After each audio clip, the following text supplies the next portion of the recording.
제가 지난 영상에서 여러 번 말씀드렸죠. 부동산 초보가 집을 싸게 못 사는 이유가 뭐랬어요? 네, 맞습니다. 시세 트래킹을 안 해서 그렇다고 말씀드렸죠. 부동산 시세 트래킹을 해야 되는 이유는 제가 다른 영상에서 귀에 딱지가 않도록 말씀드렸으니 이번에는 제가 시세 트래킹을 하는 구체적인 방법을 가르쳐 드려보겠습니다. 이 영상 끝까지 다 보시면 부동산 뉴스를 걸러 들을 수 있는 눈이 생기실 거예요. 어떻게 확인할 수 있는지 그럼 바로 출발해 봅시다. 아이스 브레이킹 없이 바로 시작해 보겠습니다. 먼저 크롬 브라우저 켜주시고요. 구글 홈페이지를 확인해 주시면 되겠습니다. 여기서 두 가지를 검색을 할 건데요. 첫 번째로는 네이버 부동산입니다. 검색. 자, 그러면 지금 이름이 네이버 페이 부동산으로 바뀌어 있거든요. 얘를 클릭해 주시면 되겠습니다. 클릭. 자, 이렇게 들어오시면은 지금 모바일 버전으로 보이게 되는데 이 모바일 버전으로 보면 조금 헷갈릴 수 있거든요. 그래서 PC 버전으로 들어가 보겠습니다. 다시 뒤로 가기 하고요. 여기서 그냥 검색창에 네이버라고 쳐보겠습니다. 자, 네이버를 클릭해 보겠습니다. 자, 그리고 나서 여기에 부동산이라는 탭이 있거든요. 이 부동산을 클릭해 보겠습니다. 클릭. 자, 네이버페이 부동산을 클릭을 하면 이렇게 탭이 두 가지로 나뉘어진 것을 확인해 보실 수 있습니다. 자, 네이버페이 부동산을 탭을 하나를 두시고요. 다시 왼쪽 탭을 클릭을 하신 다음에 얘는 구글로 들어가겠습니다. 구글로 들어간 다음에 이렇게 아이콘이 바뀌어져 있으면 로그인이 되어 있다는 소리거든요. 자, 로그인이 다 되고 나면 구글 앱 버튼을 클릭을 해 보겠습니다. 다음으로 여기 시트를 클릭을 할 건데요. 저는 즐겨찾기가 되어 있기 때문에 여기에 시트가 보이지만 그게 안 보이는 분들이라면 휠을 조금 더 내리시면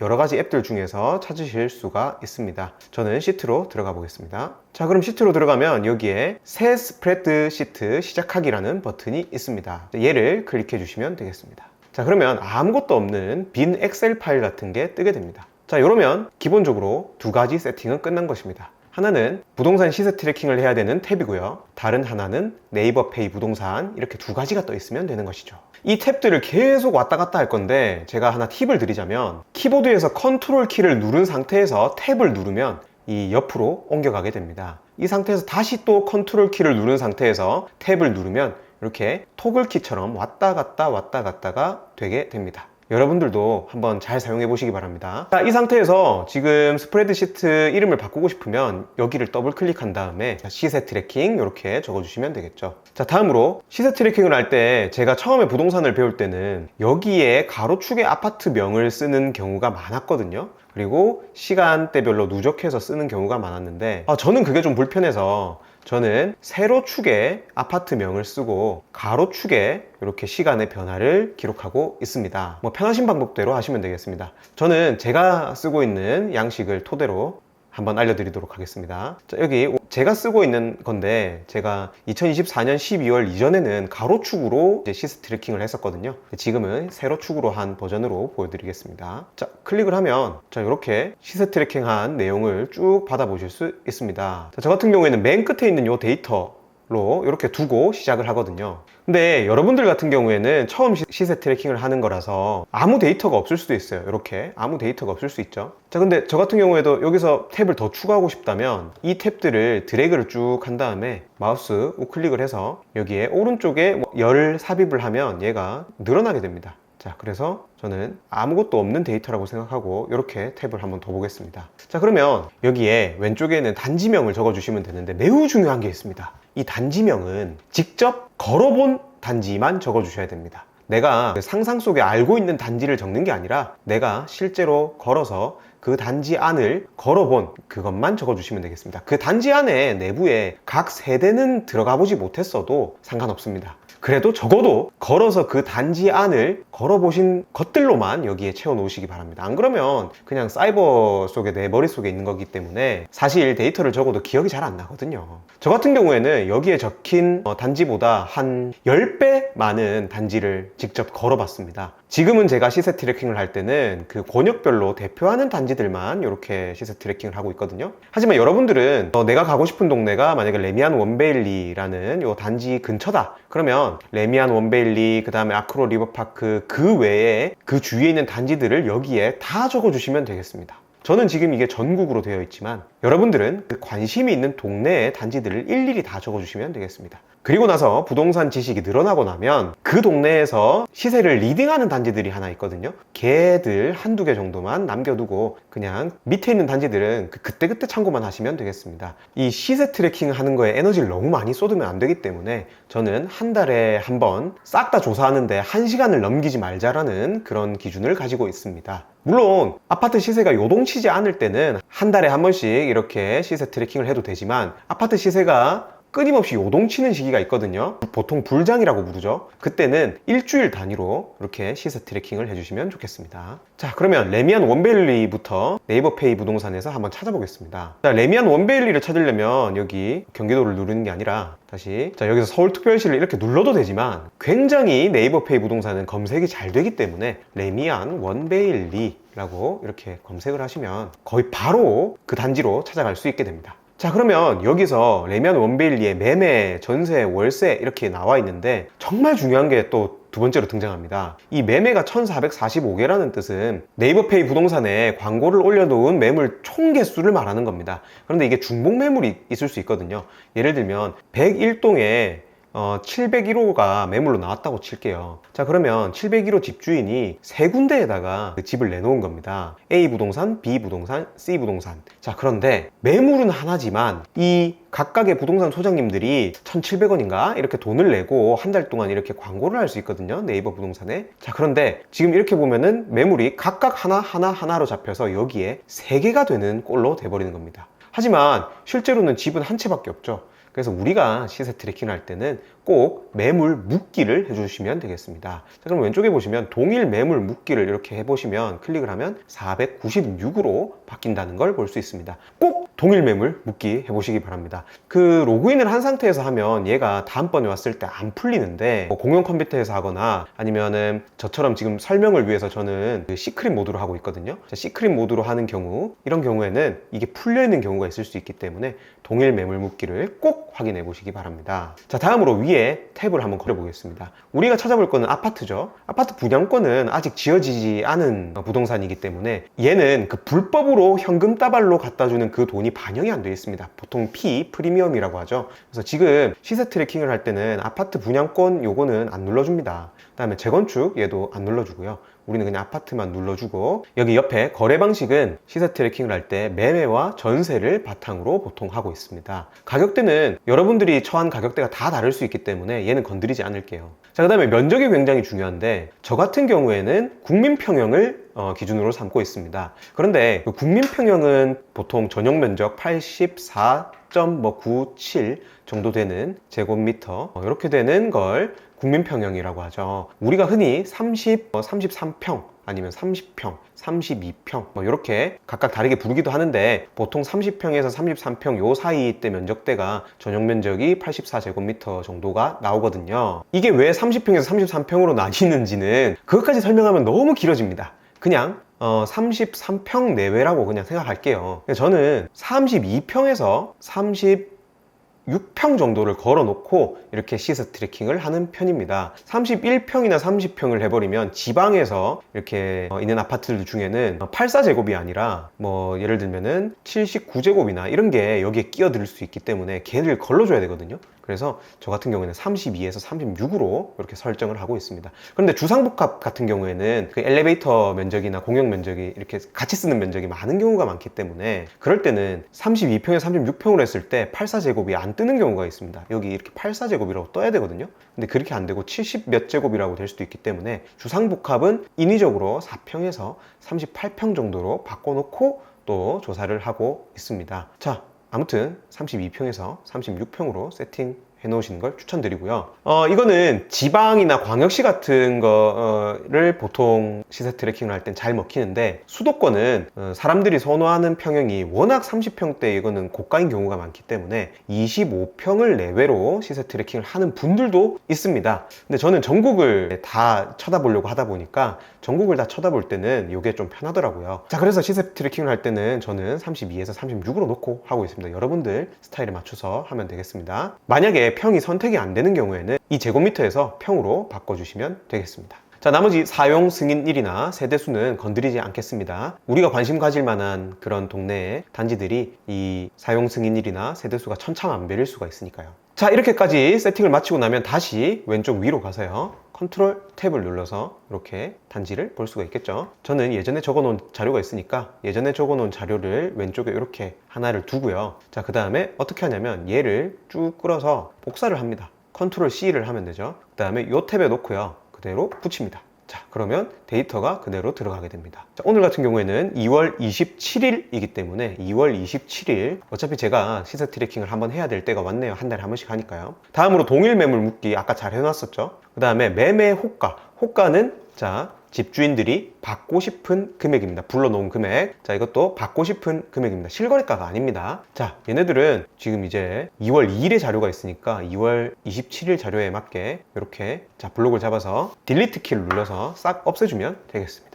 자, 그러면 여기 이 전세가율이랑 갭은 예전에 갭 투자가 횡행할 때 그때 써먹었던 방법인데, 요새는 갭 투자가 거의 잘 안 되기 때문에 요거는 그냥 참고로 해주시면 되겠습니다. 이걸 어떻게 해석해야 되는지는 제가 나중에 말씀드리도록 할게요. 자, 2월 2일 레미안 원베일리의 매매 호가 는 59억을 받고 싶다고 해주셨네요. 그런데 지금 2월 한 달 사이에 연일 그 다주택자 때리기 뉴스가 나왔거든요. 과연 이 호가가 실제로 내려갔는지 한번 찾아보겠습니다. 진짜 말 그대로 옥이 떨어졌을까요? 자, 레미안 원베일리에 가서요, 우리 이제 그 필터링을 다 걸어놨기 때문에 단지에서 단지 이름을 이렇게 그 마우스를 올린 다음에 매매를 클릭을 해주겠습니다. 자, 그러면 이렇게 매매, 우리 필터링 걸어놨기 때문에 매매만 보이고요. 그 다음에 이걸 잘 확인해 주셔야 되는데, 이걸 눌러서 111, 112 얘네들만 있는지 확인을 해 주셔야 돼요. 가끔씩 가다가 꼽사리 껴가지고 다른 애들이 들어갈 수가 있거든요. 우리는 시세 트래킹은 그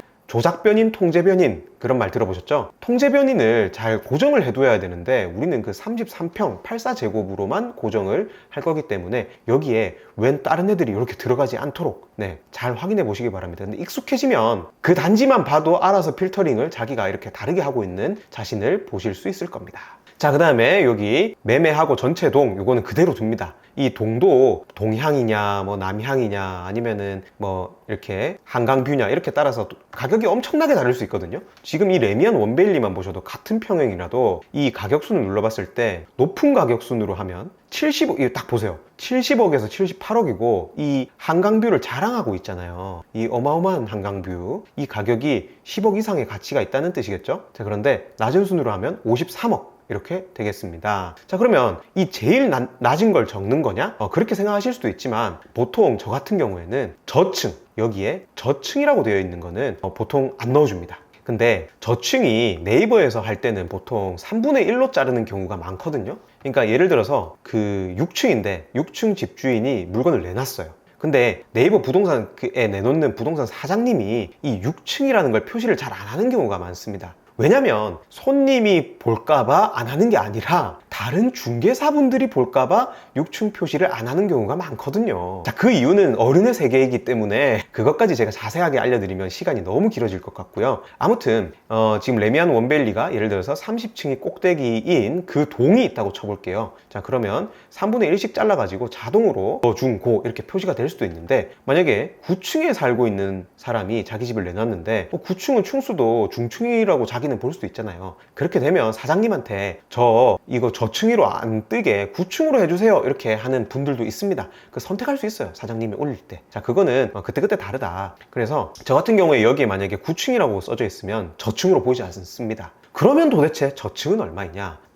아파트가 1층부터 5층까지 있을 때 저층은 보통 1, 2층을 저층이라고 하거든요. 3층이 로얄층입니다. 걸어 올라가기도 조금 괜찮고, 그 다음에 사생활 보호도 되고 뭐 벌레도 방지되고 그렇거든요. 근데 이 5층짜리 아파트는 보통 재건축 아파트인데 이런 거는 매물에 거의 없는 경우가 많기 때문에 요새는 15층 이상의 아파트가 많죠. 15층이든 뭐 30층이든 50층 넘어가는 아파트들도 있고요. 그런 경우에 저 같은 경우에는 1층부터 5층까지를 저층으로 저는 나름대로 파악하고 있습니다. 혹시 4층이나 5층에 사시는 분들이 나는 저층 아니다 라고 생각하실 수도 있는데, 그냥 그건 사람의 기준마다 달라요. 그래서 저 같은 경우에는 여기에 저라고 표시되어 있든지 1에서 5층이라고 표시가 되어 있으면 그러면 저층으로 보고 제 이 스프레드 시트에는 안 넣습니다. 근데 만약에 6층이라고 적혀 있다, 그러면 그건 제가 그냥 제 나름대로 중층이라고 보고 적습니다. 네, 자 그렇게 해서 지금 레미안 원베일리 같은 경우에는 딱 낮은 가격 순으로 하자마자 중층이 나왔죠. 향은 잘 안 봅니다. 저 같은 경우에는 어차피 그 비선호하는 향이 비선호하는 동의 그 향이라면 어쨌든 이 밑으로 와 있을 가능성이 높기 때문에 해서 향은 잘 안 보고요. 이 동만 잘 보고 여기에는 1에서 5층이 들어가지 않게, 그 다음에 저라고 표시되어 있는 게 들어가지 않게 그 두 개만 지켜주고 순으로 넣어주게 되겠습니다. 자, 그러면 레미안 원베일리는 첫 판부터 중층이 이렇게 되어 있었기 때문에 84제곱 맞죠? 그 다음 중층이죠. 그러면 딴 거 안 보고 그냥 기계적으로 씁니다. 이거는 그냥 기계적으로 씁니다. 그러면 530000, 자 53억이라고 쓰면 되겠습니다. 오, 정말로 자 보세요. 1월 6일에만 했어도 58억 9억 호가였습니다. 실거래가가 아니고요, 호가예요. 받고 싶었던 집주인들이 1월 2일에는 오히려 호가가 높였다가 진짜로 진짜 한 달 정도 지나니까 매매 호가가 이렇게 낮아졌다는 것을 볼 수 있네요. 그런데 그 매물이 실제로 낮아졌다는 그런 말은 아닙니다. 예를 들어서 119동에 이 매물이 예를 들어서 5억 이상 떨어졌다, 그건 아닐 수 있어요. 왜냐면 그 59억이었던 그 매물이 이렇게 바뀐 게 아니라 새로운 매물이 등장했을 수도 있고요. 그 다음에 그 59억 그 매물은 그냥 이렇게 떨어뜨린 상태에서 난 안 팔래 해가지고 거두어 들었을 수도 있습니다. 네, 그런 또 속사정은 다 있기 때문에 이거를 일일이 확인하고 싶으면 이렇게 그 별표를 해가지고요, 자기 관심 물건에 해놓든지 아니면 따로 또 이런 물건들을 이 어떤 공인중개사가 이렇게 했는지 표시를 해두시면 되게 좋으실 겁니다. 자, 그러면 시세 트래킹 딱 봐도 지금 레미안 원베일리 59억 하던 게 53억까지 정말로 호가가 내려갔다는 사실을 알 수 있네요. 자, 그러면 전세 호가 한번 보겠습니다. 컨트롤 탭을 눌러가지고요, 자 이번에는 레미안 원베일리 가서 전세를 클릭해 보겠습니다. 자, 전세는 완전 실수요죠. 진짜 살고 싶은 사람들이 여기 와서 지불할 금액이 있기 때문에 여기는 거품이 거의 안 낍니다. 주위에 공급이 마구 늘어나면 전세가는 엄청나게 내려갑니다. 그러다가 주위에 공급이 없어지면, 아니면 여기에 살고 싶은 사람들이 더 많이 늘어나면, 그러면 전세가는 자연스럽게 오르게 되겠습니다. 그 외에도 전세 가격에 영향을 미치는 요소는 정말 많지만 전세 가격은 아무튼 실수요자가 결정한다 라는 걸 명심해 주시면 되겠네요. 자, 이것도 옛날에는 어떤 분들은 이게 최고 높은 가격을 적으시는 분들도 있었어요. 왜냐면 한 10년 전 메타에서는 그 구축 아파트를 최저가로 사서 그걸 리모델링을 엄청나게 싸게 한 뒤에 그 단지에서 최고가 전세를 받는, 그래서 갭을 줄이는, 내 매매가와 이 전세가 갭을 줄이는 그 방법이 아주 유행했던 적이 있는데요. 요새는 다주택자들을 이렇게 많이 때려잡았기 때문에 그런 메타는 많이 죽었습니다. 그리고 이 영상을 보시는 여러분들은 그 실수요자 분들이 많기 때문에 굉장히 보수적으로 접근하는 걸 전 추천드리거든요. 그래서 저는 전세도 최저가로 합니다. 보수적으로요. 이거보다는 높게 받을 수 있을 거 아니에요. 아니면 정말 빨리 빼고 싶으면 얘보다 더 싸게 내놓으면 금방 나갈 겁니다. 물론 입주장이 많아가지고 경쟁자들이 막 수백 명씩 있다면 그때는 싸게 내놔도 안 나갈 수도 있습니다. 자, 기계적으로 하시면 됩니다. 요거 저층이라도 그냥 넣으시면 돼요. 얘는 저층 1에서 4층 그런 거 구분 안 합니다. 16억 9천 169000 적으면 되겠습니다. 자, 다음으로 다시 여기 넘어가서 이제 마우스를 이렇게 올리신 다음에 매매가 몇 개인지 전세가 몇 개인지 적어주시면 되겠습니다. 매매 261이죠. 매매 261, 전세 160. 자, 그러면 이게 나만의 데이터에서 정말 보기 좋은 건데, 이 KB부동산이나 아니면 호갱노노 같은 그런 그래프에서는 여기 매매 증감률을 파악하기가 굉장히 좀 번거롭거든요. 그런데 내가 만든 자료에서 보면 한 달 전에 비해서 매매가 굉장히 늘어났다는 것을 알 수 있습니다. 그러면은 이 원래는 183명이 레미안 원베일리를 팔고 싶어서 이렇게 내놓았다는 뜻인데, 지금 한 달 만에 261명이 이렇게 레미안 원베일리 84제곱을 팔고 싶다는 의미가 되겠습니다. 그러면은 한 달 전에 이렇게 내놓았던 사람은 집주인 입장에서 정말 마음이 똥줄이 막 탑니다. 매매가 계속 줄어들어야 경쟁자가 줄어든다는 뜻이잖아요. 근데 신규 경쟁자들이 계속 나타난다는 건 자기가 매매 호가를 낮춰야 된다는 게 될 수도 있기 때문에 집 파는 사람 입장에서는 얘가 늘어나는 게 좋지가 않습니다. 그런데 집을 사는 우리 입장에서는 이게 늘어나는 게 이제 좋은 거죠. 그러니까 판매자들이 많아져서 경쟁이 치열해졌다. 반대로 전세는 이 전세가 이게 점점 줄어들면요, 이 전세 가율이, 전세 호가가 늘어날 수도 있거든요. 아무튼 이거를 해석하는 방법은 제가 강의에서 가르쳐 드리니까 더 궁금하신 분들은 아무튼 뭐 제 강의 신청하시면 되겠습니다. 오늘은 시세 트래킹을 기계적으로 하는 방법 그것만 말씀드리는 게 핵심이니까 네, 더 디테일하게는 말씀드리지 않을게요. 다음 아쿠로 리버파크로 가보겠습니다. 아쿠로 리버파크는 레미안 원베일리의 바로 옆 동네죠. 시사 프로그램에 몇 년 전에 평당 1억 찍었다고 난리가 났던 그 아파트입니다. 자, 아쿠로 리버파크 한 달 전에 매매 호가가 53억이었거든요. 지금은 어떤지 한번 볼게요. 바로 찍었을 때 낮은 가격 순으로 이 저층이 나오지 않고 바로 중층이 등장했습니다. 자, 얘는 그대로 적어주시면 되겠습니다. 52억이네요. 520000. 자, 전세 컨트롤 탭 눌러서요. 전세 최저가를 써주면 되겠습니다. 168500. 168500. 매매 120이죠. 120. 전세 68입니다. 68.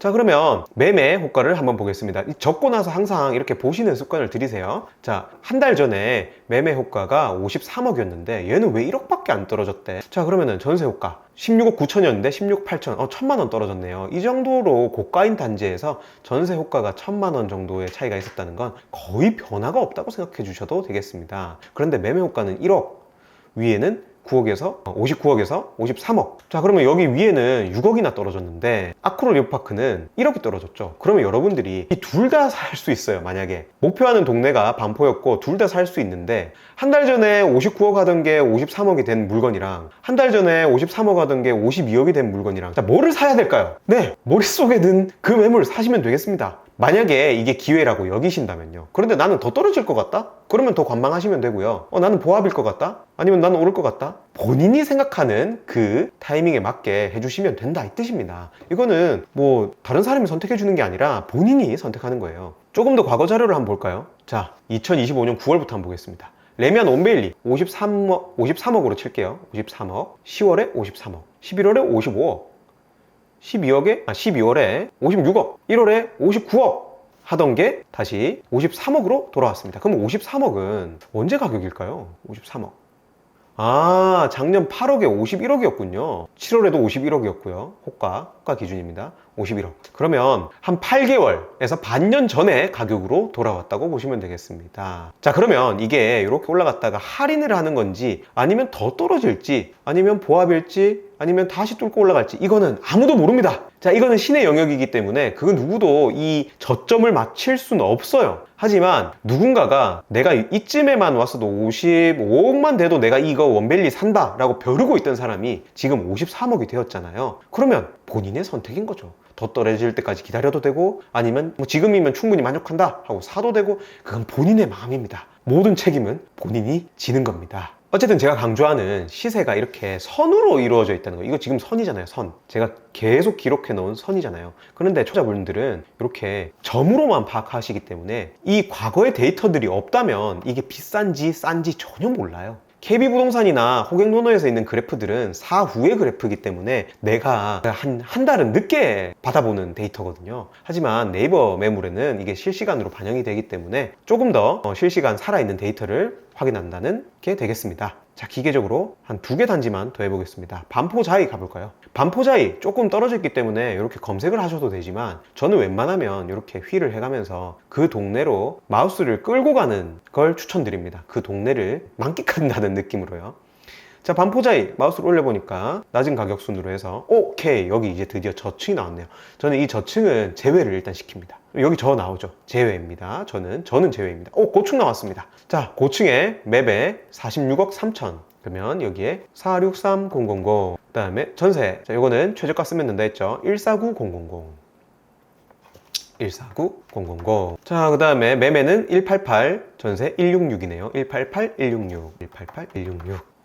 자, 이것도 한번 분석을 해볼까요? 매매 호가가 7천만 원 정도 떨어졌고요. 그 다음에 전세 호가는 오히려 올랐습니다. 사람들이 집을 안 사고 그냥 전세로 살래 이런 사람들이 늘어났을 수도 있겠다는 생각을 해볼 수 있겠네요. 자, 그 다음에 매매 집 팔고 싶은 사람들이 늘어났습니다. 이 가격이 더 떨어질 수도 있다는 가능성입니다. 가능성. 왜냐면 이 경쟁을 할 거 아니에요. 네, 가능성이 생길 수도 있겠네요. 그 다음에 전세도 또 덩달아 늘어났습니다. 이건 집을 팔려는 사람들이 모르겠다, 좀 더 버텨보자 이렇게 해가지고 집을 안 팔고 전세로 할 수도 있겠다는 생각이 들 수도 있겠네요. 이거는 굉장히 좀 특이한 경우인데, 보통 이렇게 전세 매물이 늘었는데도 전세 효과가 이렇게 높아졌다. 이거는 전세로 들어가고 싶은 사람도 많아졌고, 세입자로 들어가고 싶은 사람도 많아졌고, 그 다음에 전세로 내놓고 싶은 집주인도 많아졌다라고, 이렇게 동시에 이 이해관계가 많아졌다라고 해석을 할 수도 있겠습니다. 자, 어떠세요? 요걸 그냥 기계적으로 이렇게 찾아서 쭉쭉쭉쭉 적으시면 됩니다. 자, 그렇게 다 적고 나면 12월, 1월, 2월, 그 다음에 이거 3월로 칠게요. 자, 그런 한 달에 한 번 되는 데이터를 받아보실 수 있겠죠.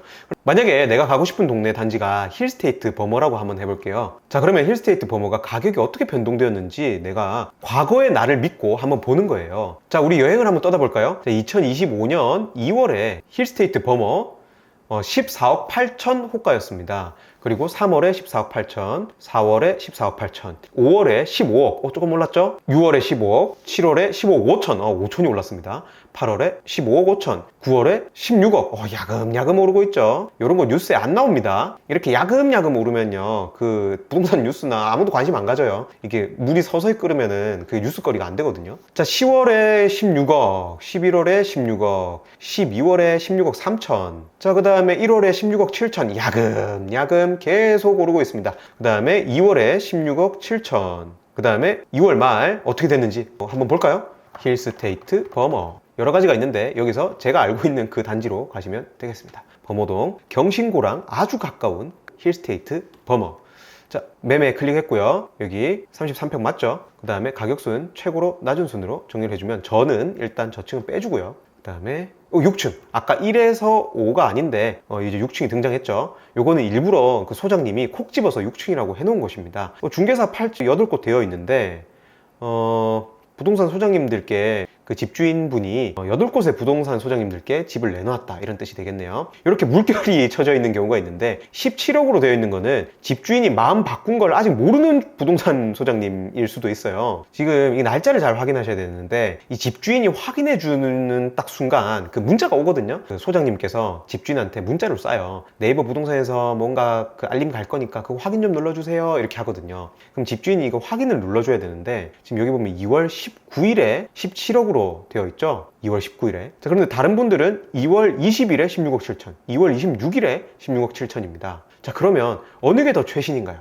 2월 26일이 최신이죠. 집주인이 제일 최신에는 16억 7천으로 마음을 바꾸었다는 소리입니다. 자, 그러면 이분은 왜 아직도 모르고 계시는 걸까요? 네, 어떤 부동산 소장님은요, 집을 내놨을 때 집주인분한테 엄청 자주 연락을 거시는 분이 있어요. 삼촌, 일이 진짜 17억 하면 안 나가는데 계속 17억 내놓으실 거예요? 어디까지 될 건데요? 아니, 손님 붙으면 어디까지 해주실 수 있어요? 그러면 집주인이 내가 3천만 원까지는 그럼 절충해 볼게요, 이러면 네이버에 이렇게 올라가요. 그럼 그걸 보고 다른 분들이 뭐야? 이러면서 발을 맞춰가지고 이렇게 바꾸는 분들이 있어요. 그런데 원래 올라갔던 거를 삭제를 하고 새로 돈을 또 낸 다음에 여기에 걸어주면 화살표가 안 붙거든요. 그런데 수정을 하잖아요, 이렇게. 그러면 이렇게 증감이 보입니다, 증감. 그럼 웬만하면 집주인 입장에서는 이 증감이 안 뜨는 게 좋아요. 자기가 마음이 흔들렸다는 걸 여기 티가 나잖아요. 그래서 저 같은 경우에는 부동산 소장님한테 집을 내놓을 때, 소장님 죄송하지만 그 돈이 좀 드는 건 아는데 기존에 올려뒀던 거는 삭제하고 새로 올려주실 수 있을까요? 이렇게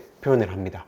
아니면 뭐 절충 가능, 이렇게 적어 놓든지요. 아무튼 이거는 집주인이 17억을 받고 싶었다가 16억 7천으로 마음을 바꾼 매물이네요. 근데 반대로 이게 2월 말이면요, 얘가 2월 20일이고 얘가 2월 28일이에요. 그럼 뭐예요? 그러면 16억 7천에 내놨다가 그거 사고 싶다는 사람이 너무 많아가지고 그냥 나 더 올릴래요. 그걸 보통 계좌를 거두어 들었다라고 표현을 많이 하죠. 자, 그런 경우가 있기 때문에 요거는 잘 확인하시면 되겠습니다. 좋은 정보죠. 6층, 얘는 1에서 5층이 아니기 때문에 저는 기계적으로 쳤고요. 이렇게 물결이 쳐져 있는 경우에는 아까 그 날짜를 확인한 다음에 제일 가까운 날짜, 제일 최신의 날짜 16억 7천이 최신이었죠. 그래서 그거는 16억 7천으로 적어주시면 되겠습니다. 그러면 16억 7천.